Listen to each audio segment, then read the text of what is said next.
Hello, and welcome Hello. to Lunch and Learn, not Lunch on Learn, Lunch and Learn online.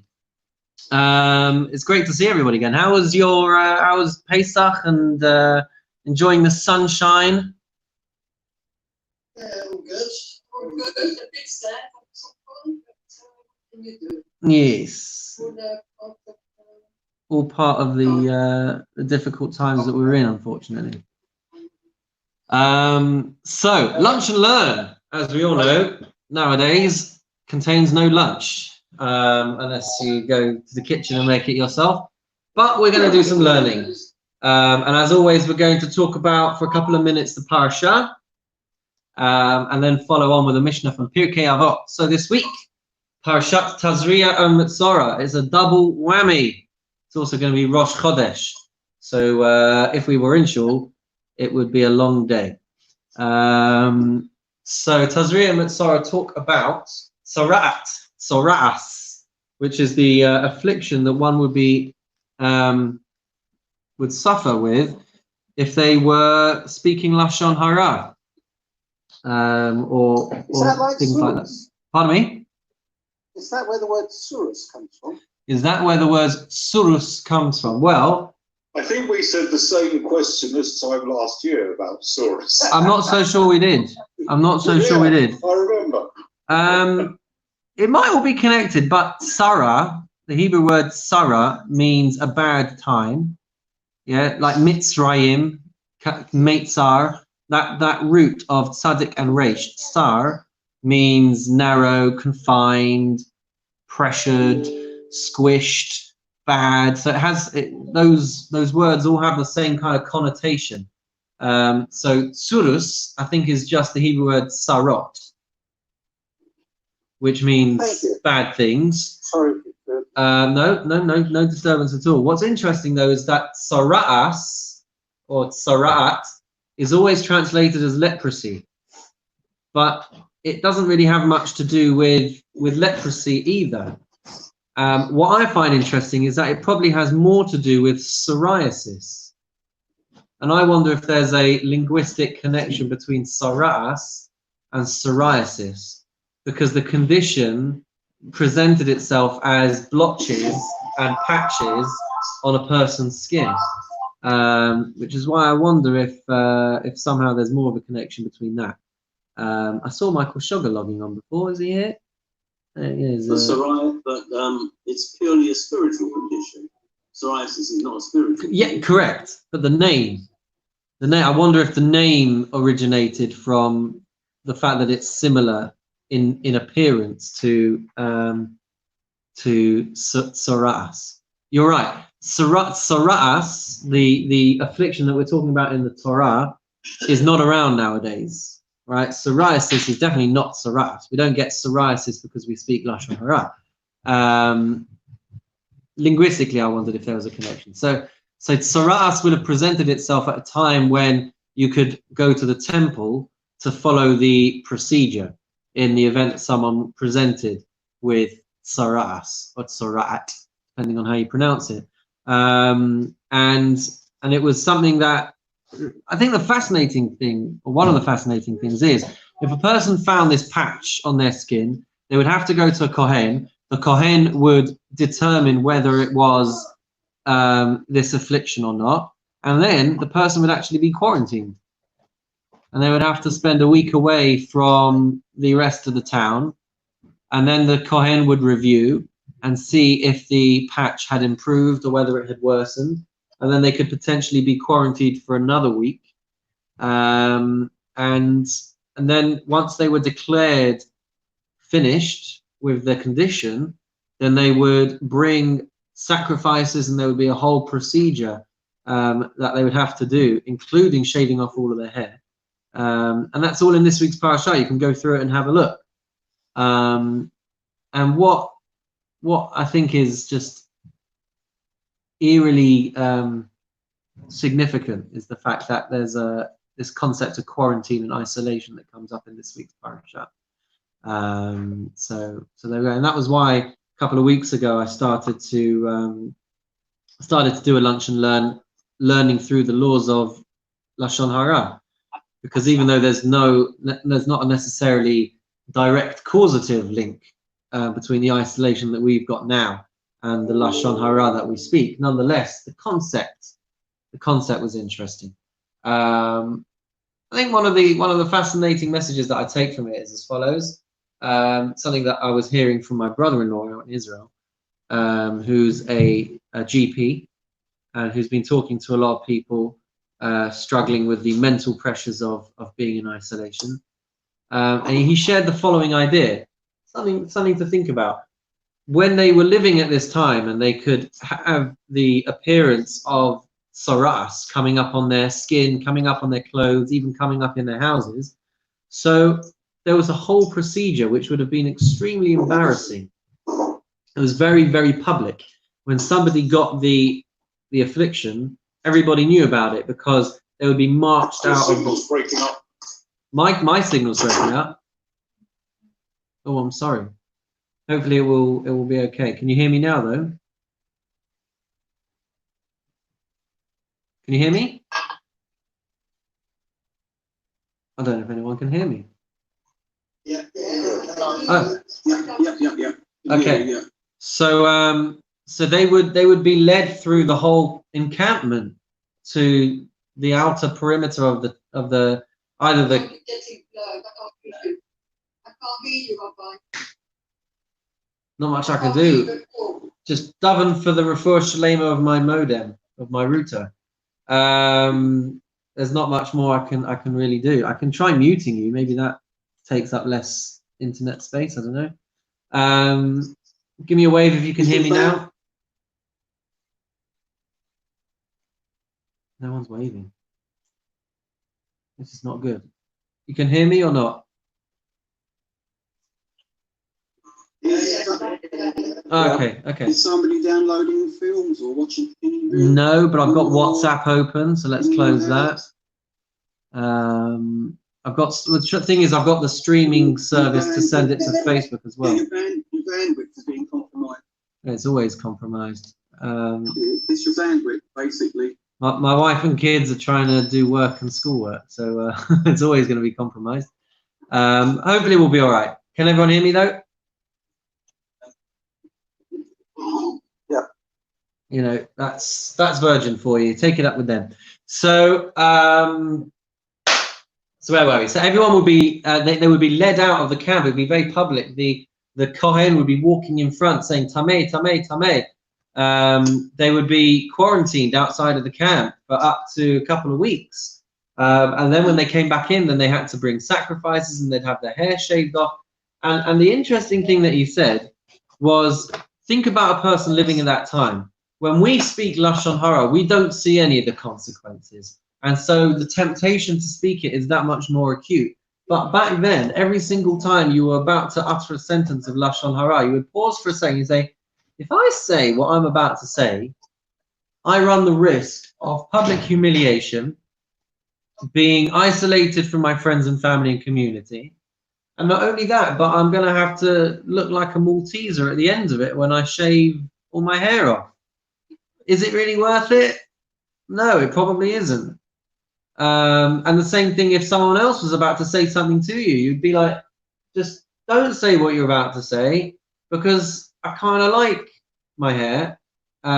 So I don't want to listen to what you're about to say. So there was an ability to picture the repercussions and the consequences of speaking Lashon Hara and of hearing Lashon Hara. We don't have that anymore, which makes it such a greater challenge for us. But not a challenge that we run away from necessarily. So so if that works for you, picture yourself as a giant Malteser, or picture being paraded through the camp and everyone knowing what you have been that you've been speaking Lashon Hara, and maybe that will help us all. I don't know, but that's just a little reflection on this week's parasha. Talking. Oh, Can I ask a question? It seems unusual that one of the halacha which we have is that you mustn't shave your hair, particularly at the sides. And yet here is a punishment where somebody shaves their entire face and head. and therefore Don't do it. It seems that you're breaking one rule to adhere to another. I thought that was unacceptable in Judaism. Apparently not. That's why we have an overarching absolute lawgiver who tells us when we do what we do. There will be reasons for all of these things. It's not, it's not done by chance and that kind of thing. Just give me 1 second. Yeah, ask away. Ask you a question. Please. Was it only, can you hear me? Yeah. Was it only for skin-related problems, or was it for other diseases that they got quarantined? Or was it just for the skin? Good question. Well, I'll go through it and let me know. Go through Tazria Mitzora in the Chumash and come back to me. I can't remember what the whole purification process was. I mean, they do talk about the purification process if it came up on a person's house. It could be that if the situation didn't improve on the house, that the whole house would be knocked down and demolished. So go through it, enjoy yourself, and you'll see. It's likely that it was only shaving for the tzoras on the skin. I don't think it was. I think for clothes, the clothes were destroyed, and the house could have possibly been demolished if the other treatments didn't work. So yeah, I think that's the case. All right, into Pirkei. Rabbi, quickly, what's the relevance of that to us today exactly? Don't speak Lashon Hara. That's it. That's the bottom line. Pardon me? But the procedure, yeah, is no longer relevant at all. Yeah. Yeah. But there's a lot of things to learn out from it. Yeah. There's the parsha is replete with things that we can learn. For sure. But yeah, the procedure is not practiced nowadays. Understanding the reasons for the procedure, understanding what the different components mean, there would still be lessons that can be learned, and that would still provide relevance, even if the procedure itself For sure, yeah. is not. One little word can stir up the biggest hornet's nest. It absolutely can. One little word. Yeah. And we're going to talk about that today, folks, because if I get the screen up, then we'll see today's Mishnah. We are in chapter 2, Mishnah Hey in my book, but on Safaria, it is Mishnah 4. It's a great one. I mean, they're all great, aren't they? But this one is very, very cool as well. So we're actually halfway through the one that you can see on the screen, because we did the beginning of Mishnah 4 last time, and we're picking up from here. If everyone can see the mouse movement. Hillel Omer. Hillel says, Al tifrosh min hatzibur. Do not separate yourself from the community. Va'al ta'amin ba'atzmacha ad yom mesecha, or ad yom mosecha. Do not believe in yourself. Do not trust yourself until the day of your death. V'al tadin et chavercha ad shetagia limkomo. Do not judge your fellow man until you have reached his place. V'al tomar davar she'i efshar lishmoa. Do not say something that cannot be heard, that is not possible to be heard, or it translates it over here, something that cannot be understood. Shesofa lihishama, because in the end it will get heard. V'al tomar l'kshe'epane eshne shema lo tipane. You should not say, when I've got a bit of free time, then I will learn, because you may never have free time. So many ideas in this one. Are you seeing a grey box on your screen? No, I think so. Excellent. That just means that I can see your faces and also have the wording on the screen. Let's hear what people have to say. Go. Well, I think it's saying that do not judge a person until you have been in his shoes and walked in his shoes for a mile, which is very, very similar to what we say today. Colloquially, do not judge a person until you've walked a mile in their shoes, because if you do, then you're a mile away and you've got their shoes. Correct. And also, on another level, you know what they are going through. Yeah. So don't judge a book by its cover, perhaps, until you've read the book. Yeah. There's other themes in there as well. What are the nuances that we're picking up from some of the other pieces? Also, whatever you say now may not necessarily make sense, but in time it will make sense, and when it does make sense, that's when the harm could possibly come. Mm-hmm. Quite understand what it's saying is don't say things that unless you know exactly what it is you're actually saying. People think they're saying something nice and it turns out the recipient feels it's not nice. It's just make sure you're understood properly. And the first part is don't separate yourself from the community. There are a lot of people who think they can do things on their own and they find out they need the support, like now, the support of the community and need to contribute to the community as well. I think that's what he's saying. Don't separate yourself from the Jewish community. Contributing to the community is absolutely vital in our lifestyle. Mm. It's absolutely vital. We're a mixture of ultra-Orthodox to the least Orthodox. But every contribution you make to your community is absolutely paramount. I just want to pick up on something you just said, Neil, if I can. There's a teaching. The word that you can see, Al tifrosh min hatzibur, don't separate from the community. So they say like this, that the letters of the word sibur, spelled sadik, base, vav, and reish, stand for the following things. Sadi stands for sadikim, righteous people. Bet stands for beinonim, average people. And reish stands for rishayim, wicked people. So its sibur is comprised of sadik, base, and reish. It's comprised of sadikim, beinonim, and rishayim. You've got the whole spectrum of different types of people that are considered within sibur, within a community, which I think is a beautiful idea. There's rather strange sentence. Do not trust in yourself until the day of your death. Oh. Yeah, I don't understand that at all. Mm-hmm.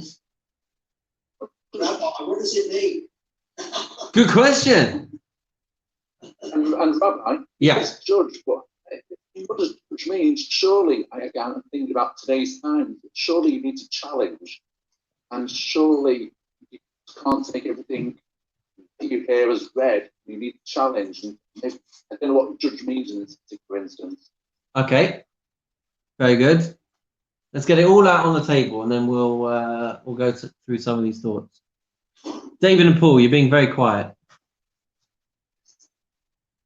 I'm learning stuff. When it says do not trust yourself till the day you die, I think it's saying don't assume you've achieved your potential.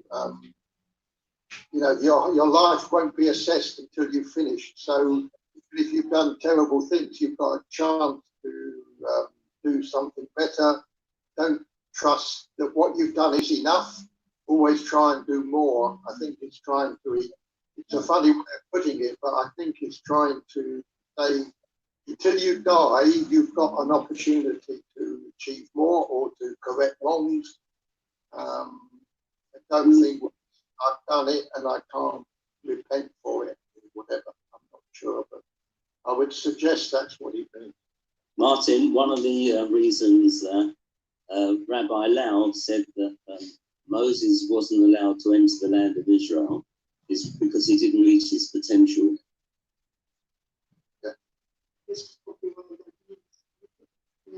So it's interesting That's because a really mean thing to say, isn't it, David? Yes.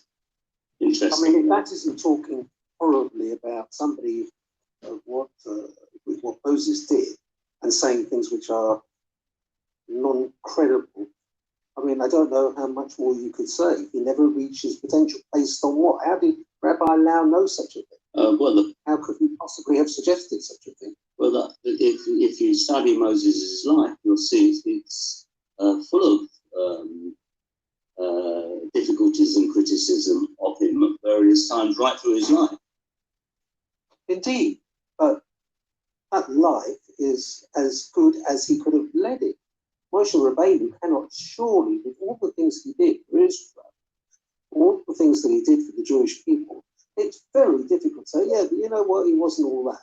I think actually that in itself is a criticism. Well, I would. Terrible thing to say. I'm sorry, I disagree with you there. I think it's fair to give him criticism. I think without Rabbi Lau here to defend himself, I think we would need to read what he actually says. You need to hear from Rabbi Lau what he actually meant by that. Yeah. I don't think he I mean, would. here it's quite clear. Don't until he's walked in Moses' shoes, maybe he shouldn't comment. Well, then yeah. To give Rabbi Lau some bit of an attempt at a defense, I think it would be important to read. I can't imagine he wrote a book and just had one line in it saying Moshe did not fulfill his potential and therefore did not enter the land of Israel. He was talking specifically at that time about when Moses struck the rock instead of talking to him. Right. Yeah. But what does that mean that he didn't live? Because see, we've actually talked in this lunch and learn gathering about that episode. And one of the things that we revealed, Yes, one of the things that we revealed from that conversation was that there was a different type of leadership that would have been required for the Jewish people once they entered the land of Israel. And the episode at the rock demonstrated that Moshe was not the leader that the Jewish people needed when they went into the land of Israel. And so the only solution, as it were, was for him to pass from the world, because it wouldn't have been possible for him to just kind of retire and for Yehoshua to take over. There had to be an actual kind of change of leadership style free from Moshe. And that's not the same thing as not living up to your potential. But that decision was made by Hashem. Yeah. Not made. It wasn't a decision or a view that any of us can take. And it also doesn't quite present Moses in a bad light. It's just a reality on the ground. He was not the leader that the Jewish people needed when they stepped over. No, I'm agreeing with you, Paul. I'm agreeing with you. I have no problem. I have a problem with other people saying, and any Rabbonim trying to walk in his shoes. Okay, let's use that. It could be. And that's why it's important for us to read Rabbi Lau's words inside. Indeed. It's a discussion book, and he could. I haven't read it, but it could be that he was saying maybe one of the reasons. I mean, he's not.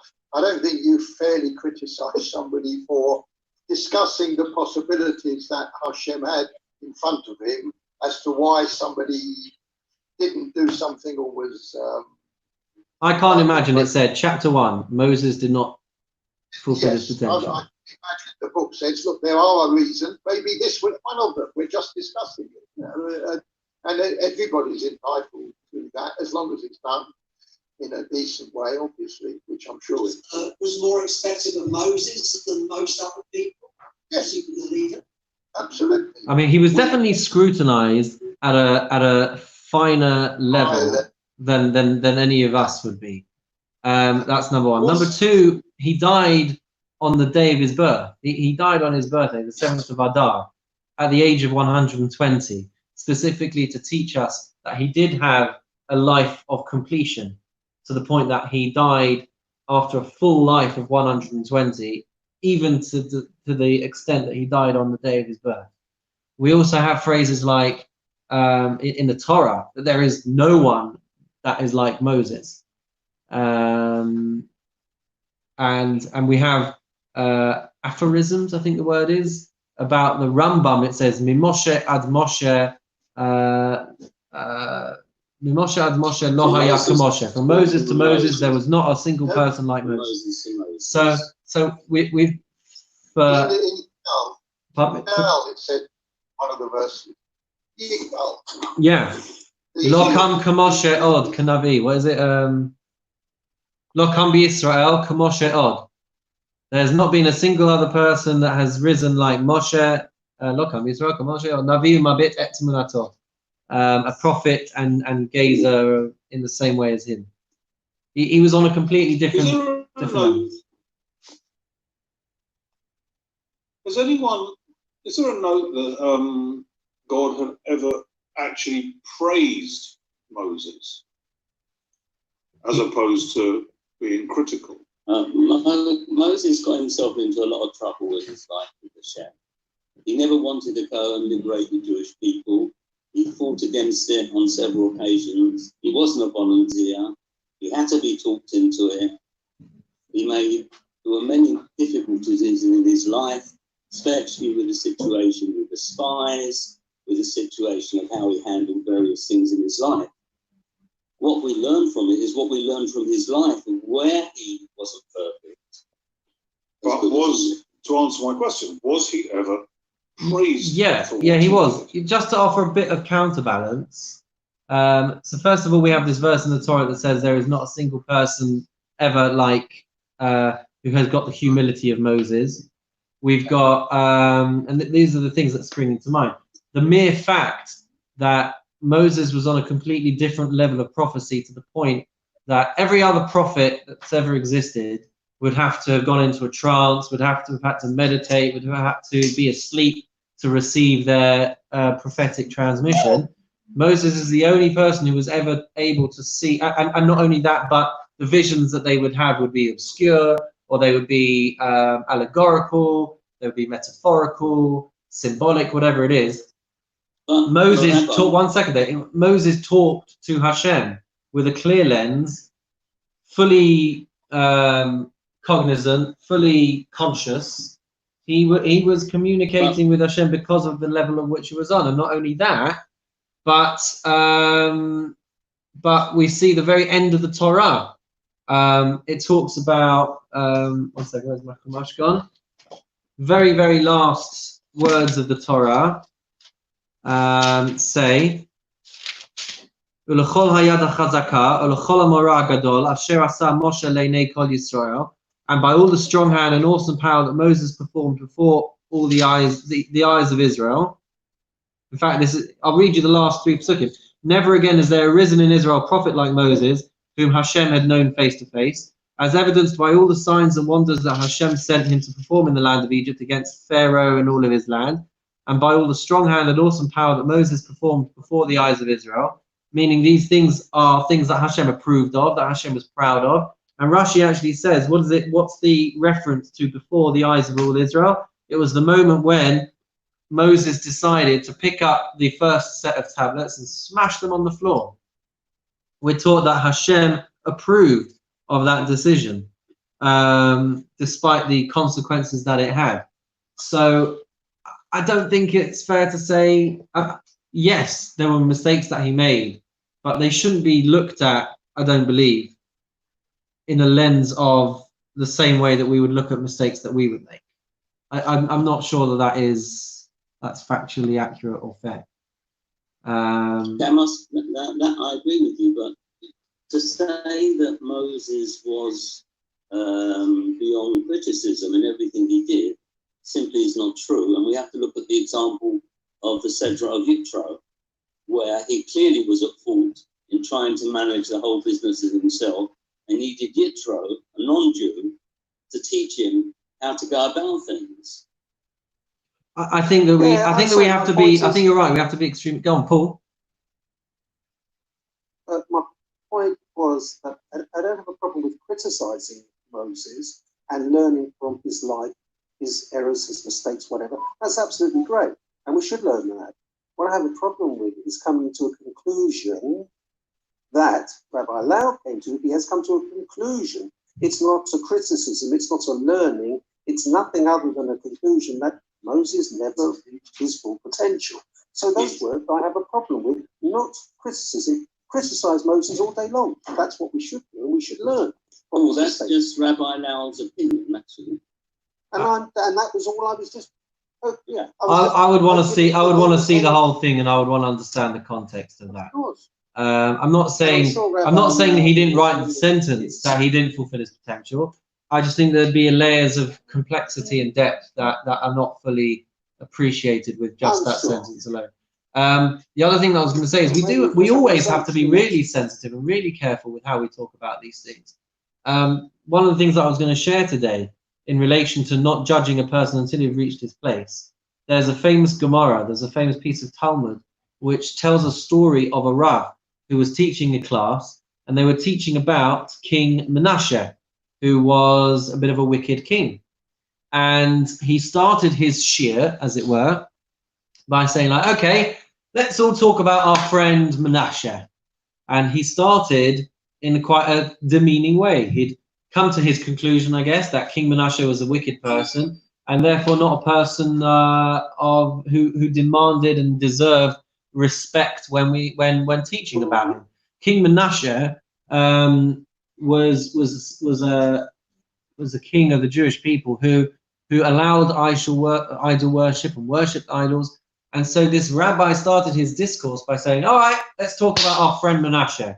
And the Gemara goes on to say that he went to sleep that night, and King Menashe appeared to him in a dream to chastise him and rebuke him. The rabbi, by the way, was Rav Ashi. That was who it was that was speaking. So he basically came and said to him, like, what gave you the right to talk about me in that way? Rav Ashi said, in essence, well, you're an idol worshipper.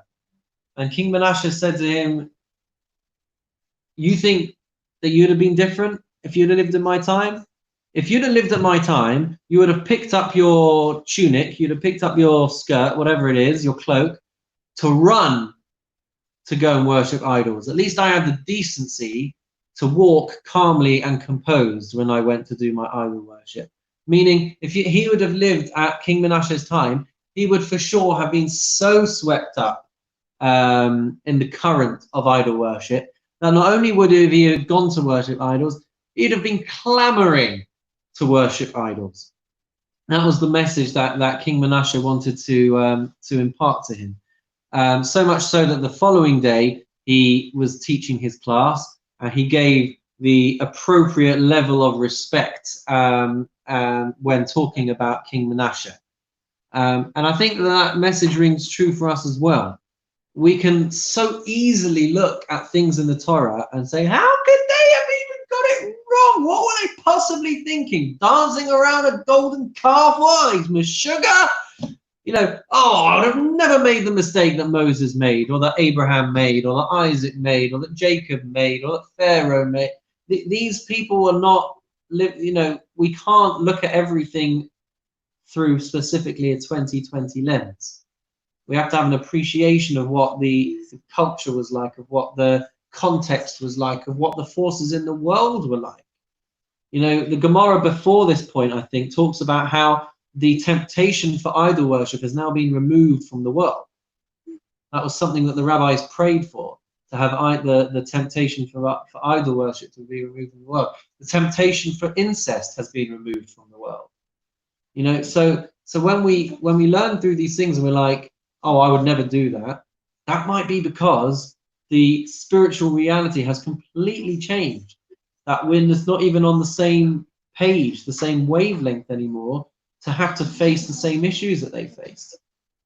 If we were to show Moses a vision of the year 2020, and show people still, I don't know, whatever it is, still trying to have minyanin, even though there's government guidance that we can't assemble together in close proximity, he would say, are you crazy? I would never try and daven in a minyan. What are you guys thinking? So we have to understand that it works both ways. People, I don't know, pick another example. We've got so much kosher food available in the supermarkets. Moshe might turn around and say, what, you've got all of this available and you still don't do it? What are you guys thinking? So we have to be really careful with how we judge and how we view these things, and it works both ways. And I think part of this al tadin et chavercha ad shetagia limkomo, not judging your friend until you're in their place, we have to understand that every single person has got their own pekala and their own reasons for doing things, and it's not up to us to judge each person, because we don't know what baggage they're carrying. We don't know what their background is. We don't know what they're going through. We don't know what it is that's giving them this point of challenge that they're having. Just because we would never dream of doing something, just because we think that we are above whatever it is that we're trying to talk about, we have to understand that people have got different backgrounds, different talents, different skills, different beliefs, different understandings, and that's all part of the picture of us appreciating that we can't brush people with a broad brushstroke. And I think that's also connected to what it says at the beginning of the Mishnah. Al ta'amin ba'atzmacha ad yom motecha. Don't believe in yourself. Don't trust yourself until the day you die. Don't think that you are so above any what's the word? That you are above any, not reprehension, maybe reprehension, is that the word I'm thinking? Not sure.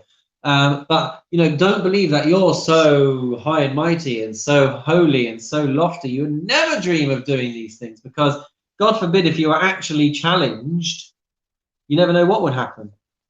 Sadly, we see specifically within the rabbinate, you know, you've got people who you would think would never do anything wrong, and then a newspaper article comes out where they have slipped in their standards in some way, shape or form. It's part of the same message. Don't trust yourself until the day you die. Just because you present in a certain way, you look a certain way, you have got a great track record, you're not above, and there's that word again that I can't think of, you're not above. You're saying keep up your standards. It is saying keep up your standards. It's saying don't just assume that because you have a track record of keeping up your standards that you're always going to keep up your standards. Because, you know, there will be people now who, prior to the quarantine, for example, they would not have missed a day of davening in a minyan. You know, it would have taken, I don't know what, a nuclear bomb to stop them from getting to shul in the morning. But now they're at home. Now no one's watching. Yeah?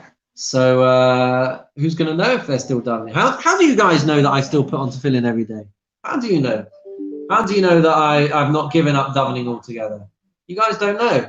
And that's part of it as well. Don't just think that you are safe, that you are above. There's that line again. There's that word. I can't think what it is. That you are above reproach. I don't know. I can't think what the word is that I'm thinking of.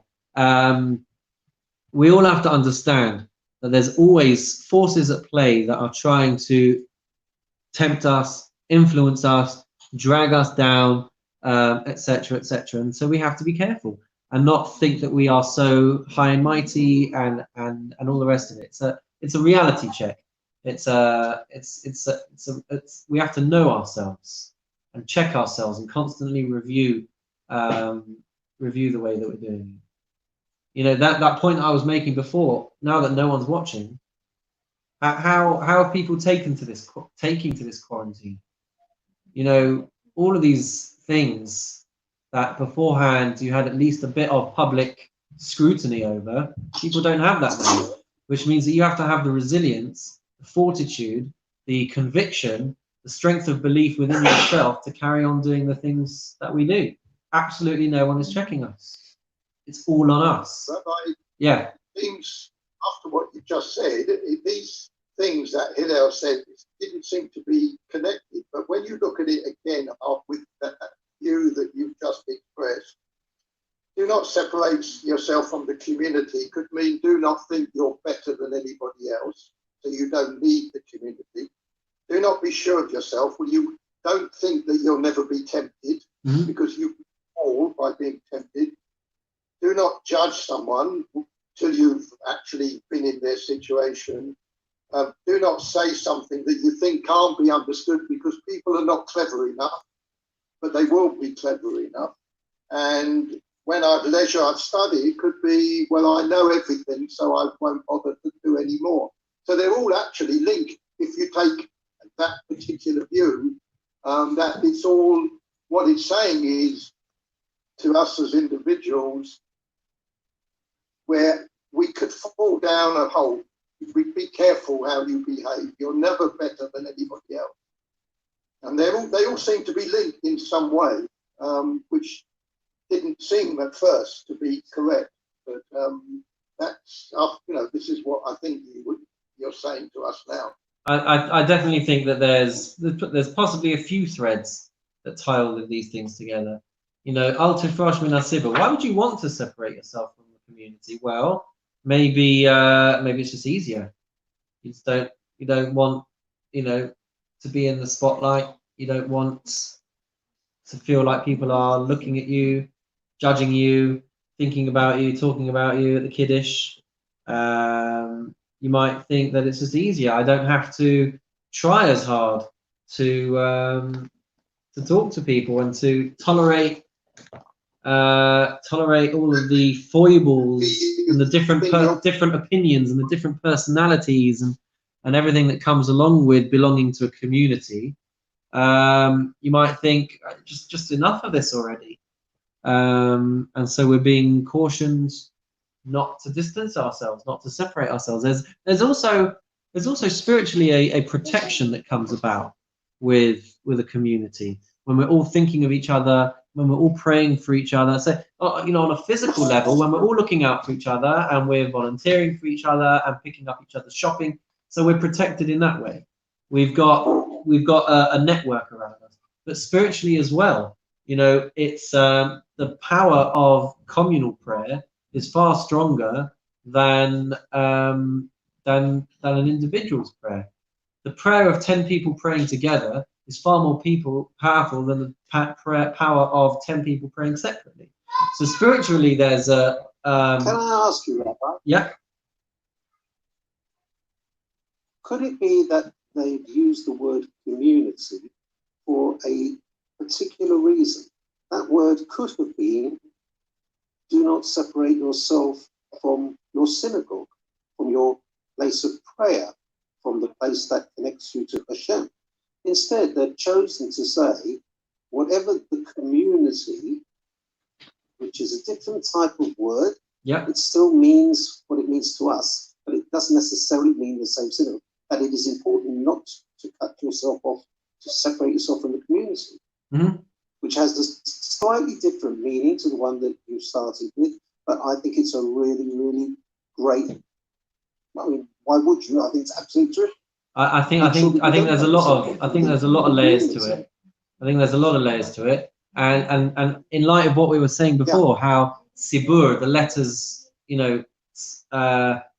correlate to the different types of people that are over there. I think that's all part of the message, 100%. Don't think that you're better than the Reish of Sibur, of the Risha'im. I'll leave them to do what we're in it together. We have another phrase which is Kol Yisrael Arevim Zeh B'Zeh. We're all responsible for each other, and we've got a responsibility. But when you say do not judge your fellow man until you've reached his place, I think there is a responsibility to be able to judge, if you're called upon by the community to do so, whether someone has done something which is wrong.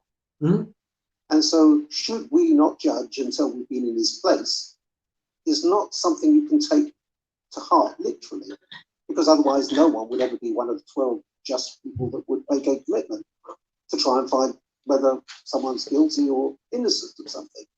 I understand where they're coming from. Do not judge yourself, Make sure that when you're looking at the guy who's in the thing that's stolen a bit of bread, well, unless you've been hungry, you might not know exactly quite why he stole the piece of bread. I get that. But and we've talked as well in the past. He's pushing out the boat a long way. I'm uncomfortable with that sentence as well. Do not judge. Isn't that why we have elections? Because we are judging our fellow man. We may not actually be in that place, but we're still judging a man. with all of these things, we've always got to try and find the happy mediums.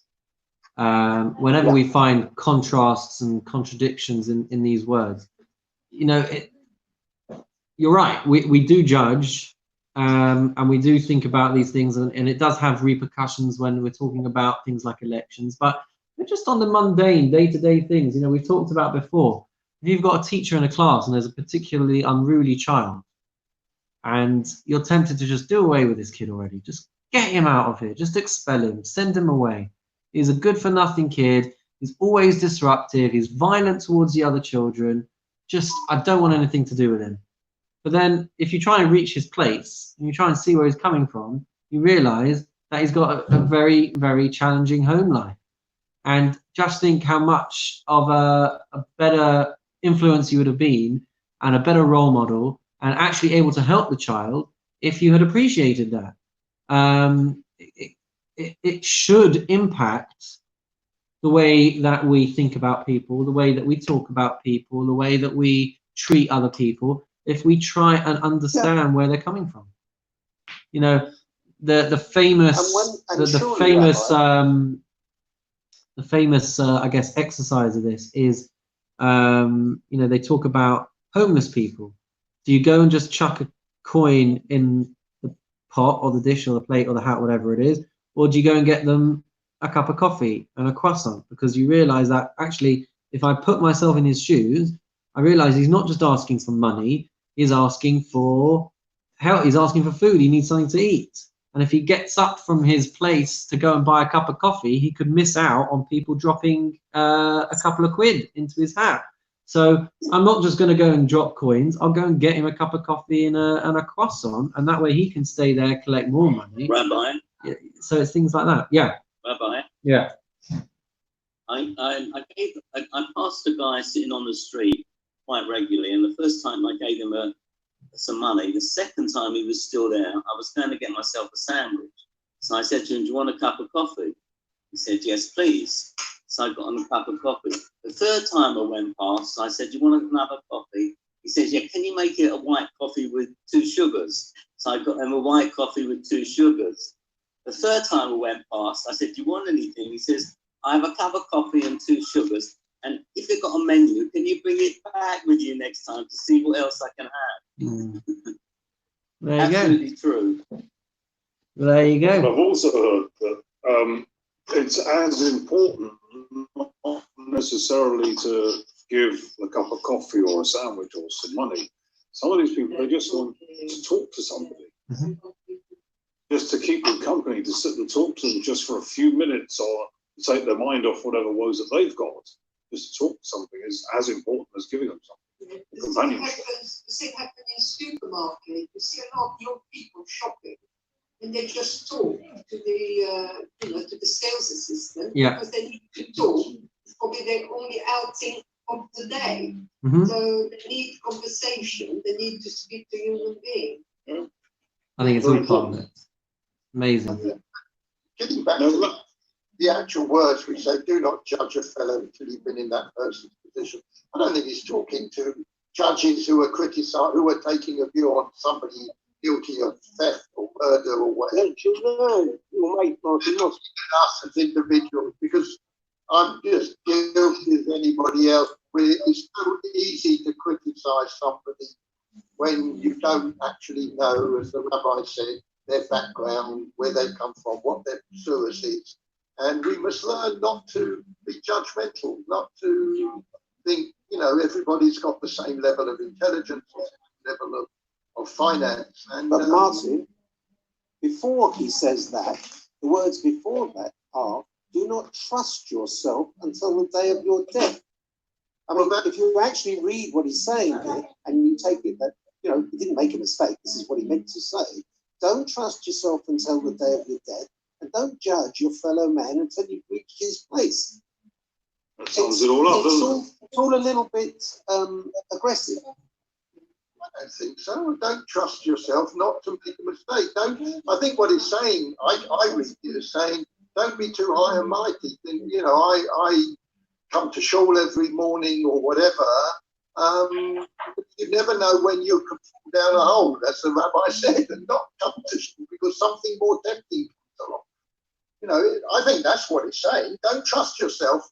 Don't be pompous. All of this is to do with being pompous ourselves, thinking that we're right, we're better, we're cleverer, we don't need a community. You know, that's what I think it's saying. You know, people can hear about scandals, and you know, people can say, like, you know, they hear about an instance where someone has been unfaithful.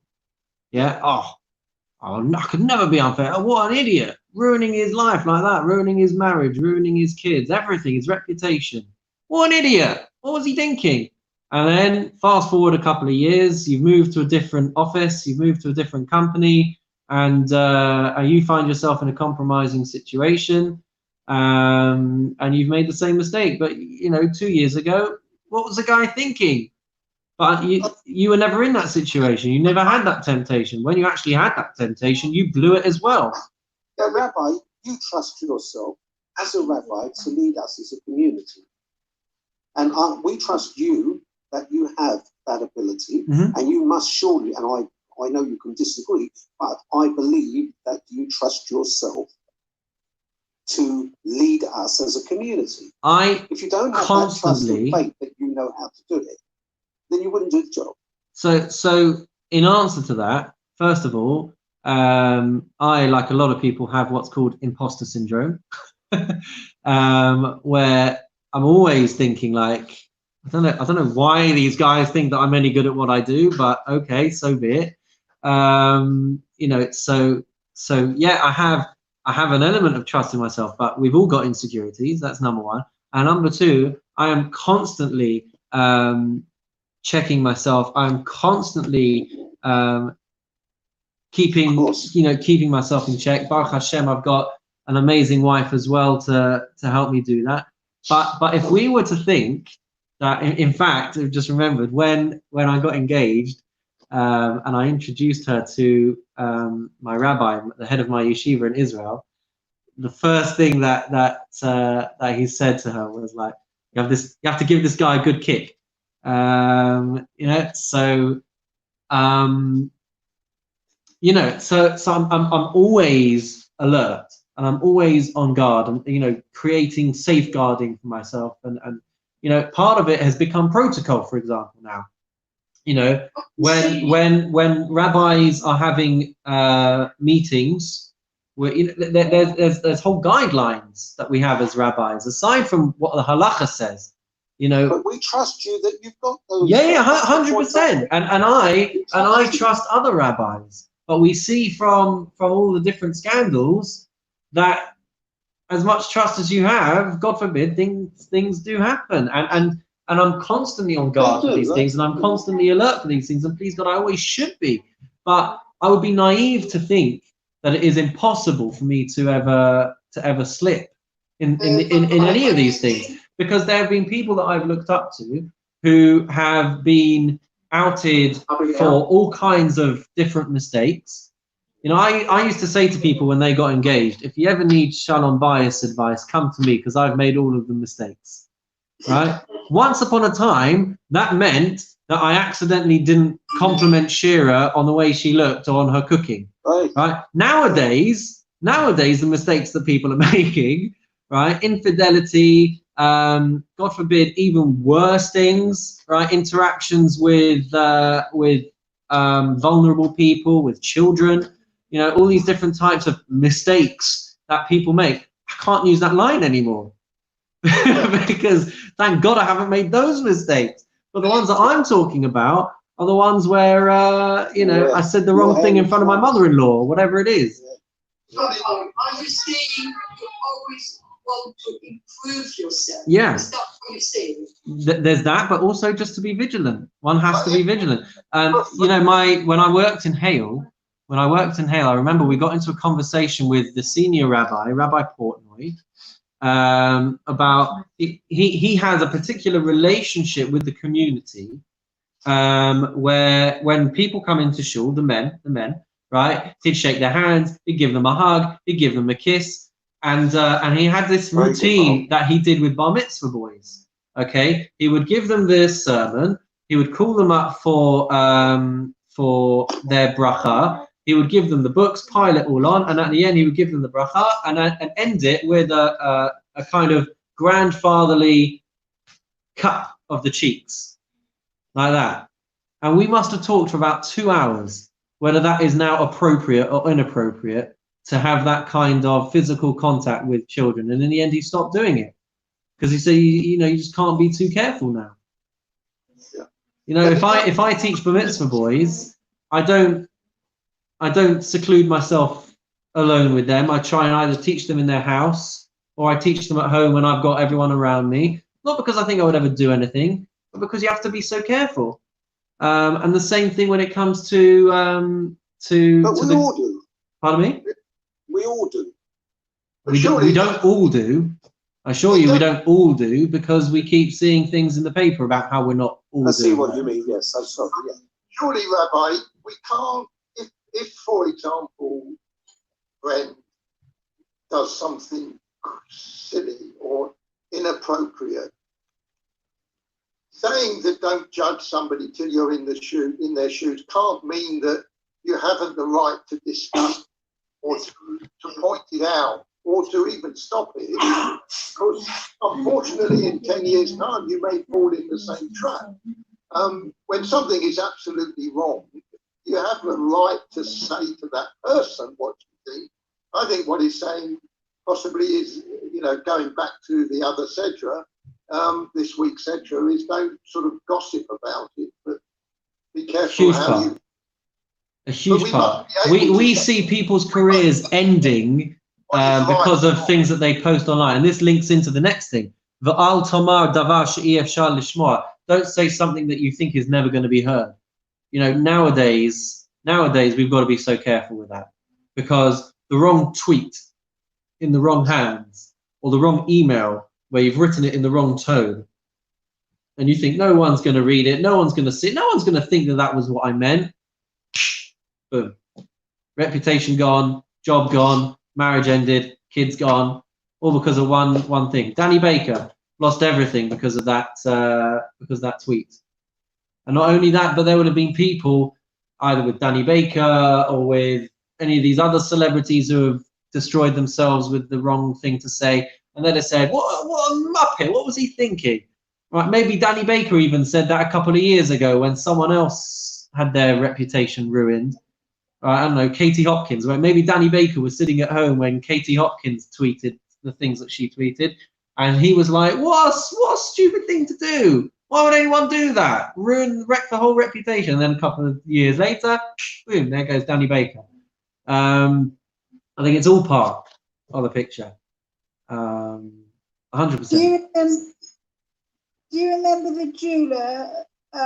They had a big chain of shops. I can't remember the name now. And he made a joke at a dinner that it was all rubbish. And that's what it sold. He was a joke. That was right. And everything went from that one joke that he thought was funny. It wasn't so funny. Yeah. Just one line, and he was finished. We've got to be careful. Earrings wouldn't last as long as Marks and Spencer's sandwich. And people were mug enough to buy it, but all part of the picture. Correct. And that last piece, Al Tomar, don't say that when I get free time, that's when I'll do it. We all know that we're all honorary members of the Procrastinators Society. Don't put off till tomorrow what you can put off till next week. My dad used to say, tomorrow never comes. Yeah. So there we go. Rabbi, thanks very much. Excuse me. Thank you, David. Wish you Shabbat Shalom. Thank you. Are we on next week? Yeah. We'll be on next week.